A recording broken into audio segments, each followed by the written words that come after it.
Halo everyone, pada pertemuan ini terdapat tujuan pembelajaran yang akan dicapai, yaitu peserta didik mampu menghitung molaritas, molalitas, dan fraksi mol melalui perhitungan matematis. Reaksi zat-zat kimia di laboratorium atau dalam kehidupan sehari-hari umumnya terjadi dalam bentuk larutan yang merupakan campuran homogen antara zat terlarut dan pelarut dengan komposisi tertentu.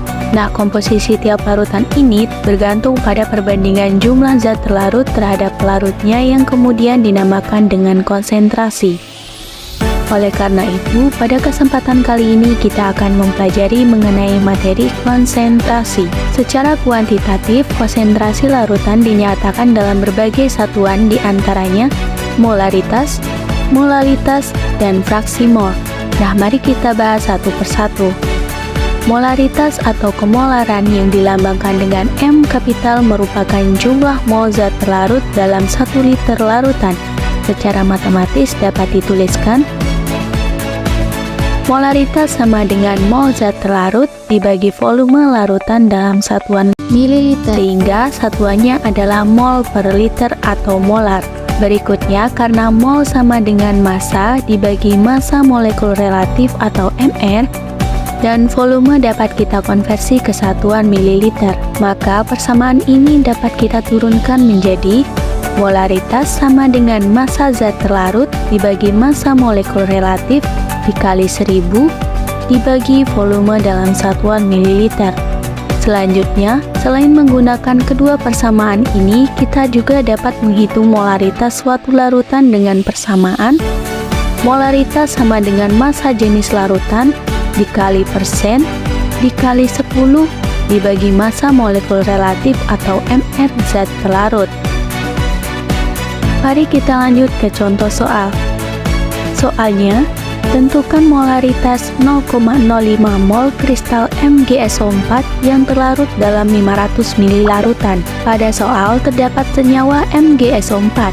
Dalam industri, MgSO4 digunakan sebagai bahan pembantu dalam pupuk untuk pertumbuhan dan perkembangan tanaman. Selanjutnya langsung saja ke perhitungan. Molaritasnya kita tentukan dengan persamaan berikut. M sama dengan N dibagi volume. Di soal diketahui volume larutannya 500 ml. Maka kita konversi terlebih dahulu ke satuan liter, yaitu menjadi 0,5 liter. Berikutnya diketahui MgSO4 adalah 0,05 mol. Maka jika kita substitusikan ke persamaan yang ada, maka molaritasnya sama dengan 0,05 mol dibagi 0,5 liter, hasilnya adalah 0,1 molar.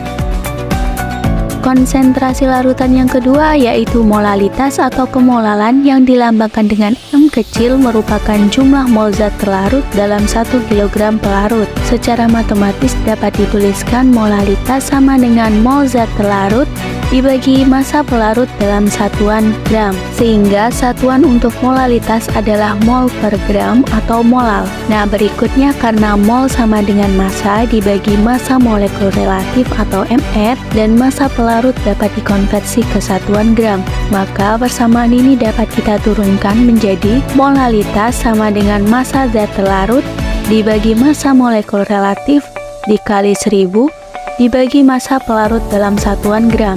Mari kita lanjut ke contoh soal.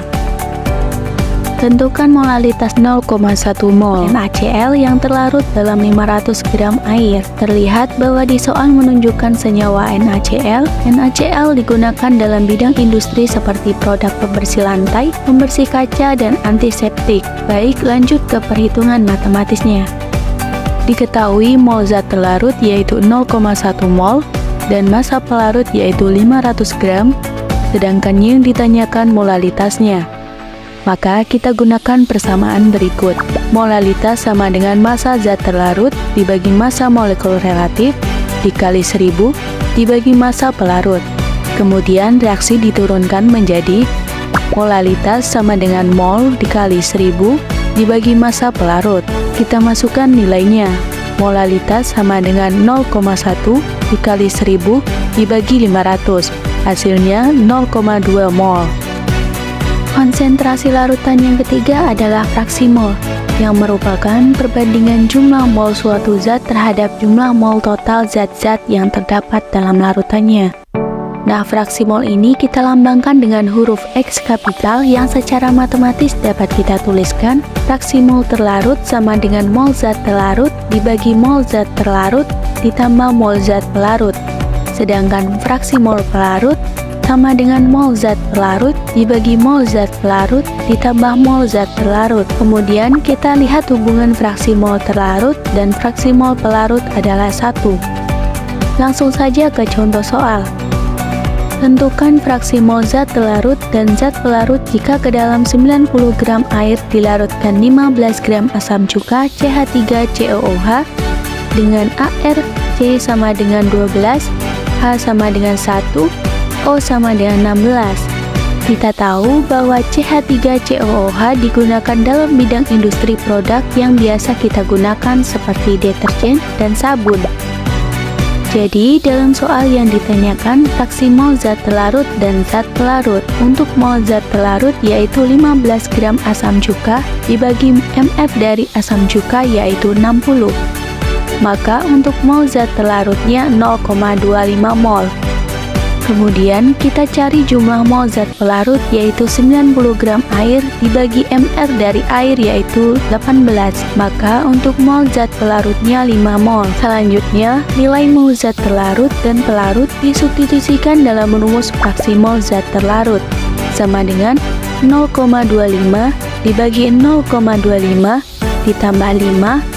Maka nilai mol zat terlarut adalah 0,05 mol.